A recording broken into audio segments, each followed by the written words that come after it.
धमाका football tournament हेना सेटरना आपे को समंगते रस्क खबर मिद खबर जतो हड़ बखरा T20 दिगल पहाड़ी ladies football tournament Rampurhat Birbhum west Bengal रे हुयुग कना 1 नवंबर 2025 तारीख हिलो 1 नंबर टाई सीटिंग पड़ाव कना नोडे पेनेल नामदा रामपुरहाट जबिटला वर्सेस विकास 9 स्टार टाइम मिना तो का 9टा खन 9:95 धरी 2 नंबर हेना का माही 9 स्टार वर्सेस तेजस फुटबॉल एकेडमी पाकुड़ 10टा खन 10:95 धबी 3 नंबर मेना का RMBB बोलपुर वर्सेस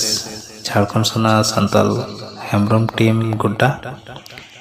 नुका एने टाइम ना 11टा खन 11:95 धरी 4 नंबर हेना का समीर एंड समीर एकादश वर्सेस टूटू एकेडमी मालदा नुका एने टाइम ना 12 बजे खन 12:95 धरी ओना लतार पे नेलदा 5 नंबर 6 नंबर 7 नंबर नुकु दो जहां को जीता उनका